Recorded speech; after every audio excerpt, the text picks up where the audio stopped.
কবির, এই কবির, আপু বল। চল উকিলের কাছে যাব। উকিলের কাছে কে লেগে যাবি?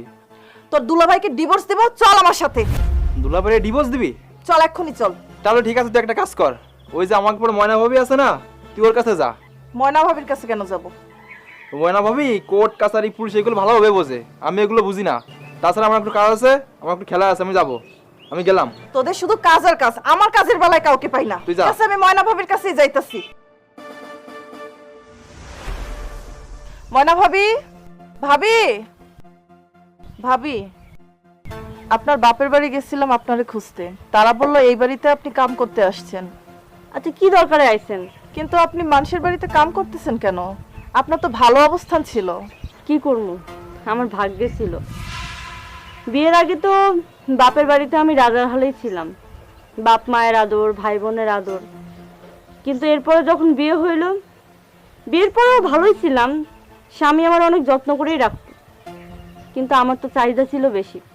আমার স্বামী নতুন শাড়ি কিনা দিতে পারতো না, এক জায়গায় ঘুরতে যেতে চাইলে নিয়ে যেতে পারতো না।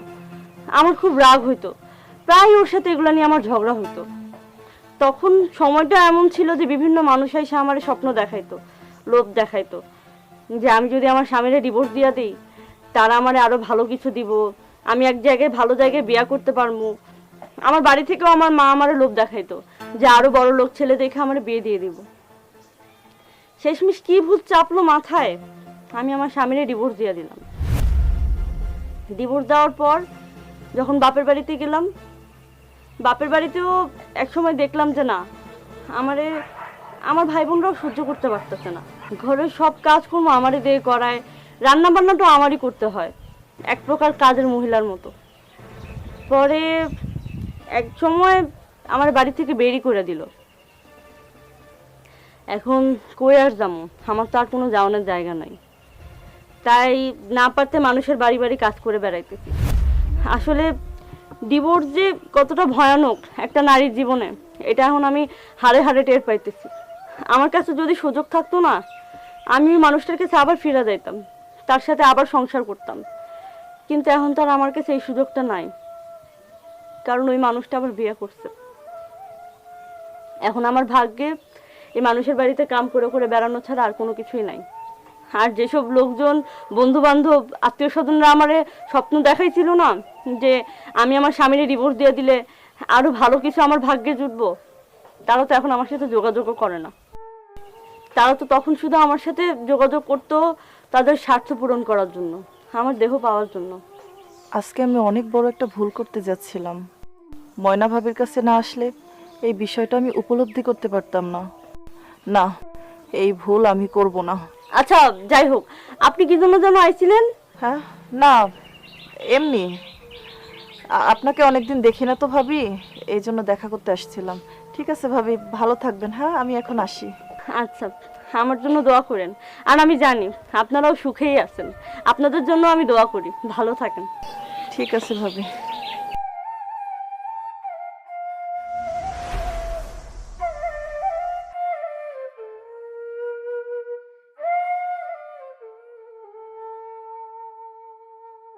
আমাকে তুমি ক্ষমা করে দাও।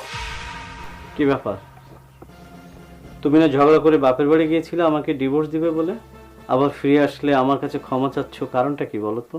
ডিভোর্স একটা নারীর জীবনে কতটা ভয়াবহতা নিয়ে আসে সেটা আমি বুঝতে পেরেছি। আমি আর এই ভুলটা করতে যাব না। আমাকে তুমি ক্ষমা করে দাও। দেখো, স্বামী হিসাবে আমার যতটুকু সামর্থ্য আছে আমি কিন্তু তোমার জন্য চেষ্টা করি, হয়তো অনেক কিছু করতে পারি না। একটা নারীর জীবনে যখন বিয়ে করে স্বামীর ঘরে আসে, তখন কিন্তু স্বামীর সুখ দুঃখ কষ্ট যন্ত্রণা এগুলো বুঝতে হয়। আমি তো আমার সামর্থ্য মতো তোমার পাশে থাকার চেষ্টা করি, হয়তো আমার অনেক কিছু দেওয়ার সামর্থ্য নাই, কিন্তু তুমি সংসারেও মন দাও না, সবসময় তোমার এটা দাও ওটা দাও, বাইরে যেতে হবে, শপিং করতে হবে, বন্ধুদের সাথে আড্ডা দিতে হবে। এটা কিন্তু সংসারের অংশ না। আর যে সমস্ত নারীরা এই কাজগুলো বেশি করে, তাদের সংসার কিন্তু বেশি দিন টেকে না। আরেকটা কথা কি জানো, এখন কিন্তু বিয়ের চেয়ে ডিভোর্সের সংখ্যা বেশি। তো এই সমস্ত কারণে কিন্তু ডিভোর্সগুলো হচ্ছে। তুমি যেহেতু তোমার ভুল বুঝতে পেরেছো, এবারের মতো আমি তোমাকে ক্ষমা করে দিলাম। আমি আমার সংসারটাকে যত্ন করে গুছিয়ে রাখবো, সারাটা জীবন আমি তোমার পাশে থাকবো, সুখে দুঃখে সব সময়। আর এখান থেকে তখনই বের হব যখন আমি মরে যাব, আমার মরা লাশটা বের হবে, তার আগে আমি যাব না।